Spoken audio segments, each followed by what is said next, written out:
ایک وقت تھا جب ہم صرف دعا ہی کیا کرتے تھے، ایک ایسی دعا جس میں امیدیں تھیں، آرزوئیں تھیں اور سب سے بڑھ کر اللہ تعالیٰ پر یقین تھا۔ ہم نے کئی بار اپنے ملک کو مشکلوں میں گھرا دیکھا، معیشت کی گرتی ہوئی حالت، غربت، مہنگائی، بے روزگاری اور ہر طرف بے چینی کا عالم۔ ہم نے سنا تھا کہ اللہ کی رحمت جب آتی ہے تو زمین سے خزانے پھوٹ پڑتے ہیں، اور آج وہ منظر ہماری آنکھوں کے سامنے ہے۔ پاکستان کی زمین نے وہ راز الفاگل دیا ہے جو برسوں سے اس کی آغوش میں چھپا ہوا تھا۔ اچانک تیل کے بڑے بڑے ذخائر دریافت ہو گئے۔ یہ محض ایک اتفاق نہیں بلکہ اللہ کی قدرت کا زندہ ثبوت ہے۔ انسان بھول جاتا ہے لیکن اللہ نہیں بھولتا۔ وہ دیکھ رہا ہوتا ہے، وہ جانتا ہے کہ کب، کس وقت اور کس مقام پر اپنی رحمت کے دروازے کھولنے ہیں۔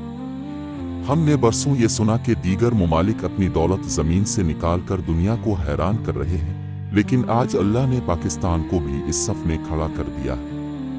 وہ زمین جسے ہم بنجر سمجھ بیٹھے تھے، وہ مٹی جو ہمیں خشک دکھتی تھی، اسی نے آج سونا الفاگل دیا۔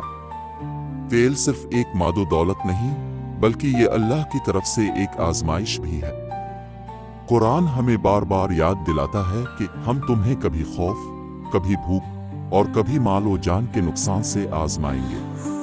اور خوشخبری ہے ان صابرین کے لیے جو ہر حال میں شکر کرتے ہیں۔ کیا ہم شکر گزار ہیں؟ کیا ہم اس دولت کو اللہ کے دیے ہوئے انعام کی طرح سنبھالیں گے، یا ہم اسے لالچ، فساد اور بے ایمانی کی بھینٹ چڑھا دیں گے؟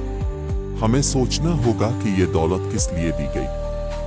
شاید یہ اللہ تعالیٰ کی طرف سے ایک موقع ہے، ایک موقع ہمارے توبہ کرنے کا، واپس پلٹنے کا، اس رب کی طرف رجوع کرنے کا جس نے ہمیں اندھیروں سے روشنی کی طرف لانے کی کوشش کی۔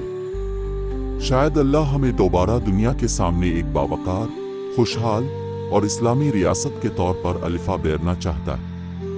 لیکن یاد رکھو، اگر ہم نے اس موقع کو ضائع کیا، اگر ہم نے اس نعمت کا حق ادا نہ کیا، تو وہی زمین جو آج خزانہ دے رہی ہے، کل قحط اور عذاب بھی دے سکتی۔ یہ دنیا اللہ کے حکم سے چلتی ہے اور وہ جب چاہے سب کچھ واپس لے سکتا ہے۔ ہمیں بطور قوم، بطور الفامت، اپنے کردار کو اثر نو دیکھنا ہوگا۔ جب مدینہ کی ریاست نے پہلی بار طاقت حاصل کی تھی تو اس طاقت کے ساتھ عدل آیا تھا، انفاق آیا تھا، بھائی چارہ آیا تھا اور سب سے بڑھ کر تقوی آیا تھا۔ آج ہمیں بھی وہی کردار ادا کرنا ہوگا۔ تیل کے ذخائر نکلے ہیں تو کیا ہمارے دلوں سے بھی لالچ کا تیل نکلے گا؟ کیا ہمارے نظام سے بھی کرپشن کا کالا دھواں باہر آئے گا؟ کیا ہم اس دولت کو ان یتیموں، بیواؤں، غریبوں اور مجبوروں کے لیے استعمال کریں گے جنہیں آج تک صرف وعدے ہی ملے ہیں؟ ہم پھر سے وہی پرانی راہوں پر چلیں گے جو ہمیں ماضی میں ذلت تک لے گئی تھی؟ یاد رکھو، اللہ نے ہمیں ایک موقع دیا ہے لیکن ساتھ ہی آزمائش بھی بھیجی ہے۔ جیسے جیسے تیل نکلے گا ویسے ویسے دلوں کے بھید بھی کھلیں گے۔ ہماری نیتیں، ہمارے فیصلے اور ہماری ترجیحات سب واضح ہو جائیں گی۔ اور اللہ سب کچھ جانتا ہے، دیکھتا ہے، وہ دلوں کا حال جاننے والا ہے۔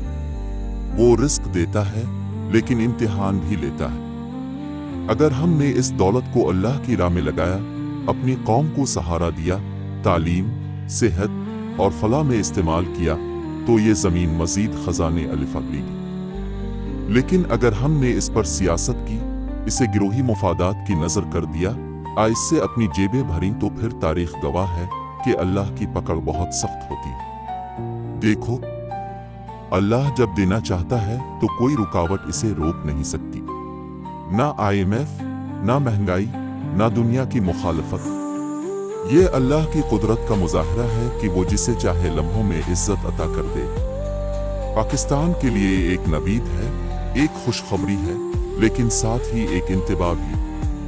اب یہ ہمارے اوپر ہے کہ ہم اس نعمت کو کیسے استعمال کرتے ہیں۔ مسجدوں کے دروازے کھول دو، اللہ سے معافی مانگو، سجدے لمبے کرو، دلوں کو نرم کرو اور اپنے رب سے وعدہ کرو کہ اب ہم تمہاری دی ہوئی نعمتوں کی قدر کریں گے۔ اب ہم وہ قوم بنیں گے جو رسول اللہ صلی اللہ علیہ وسلم نے مدینہ میں بنائی تھی۔ اب ہم انفاق کریں گے، صدقہ دیں گے،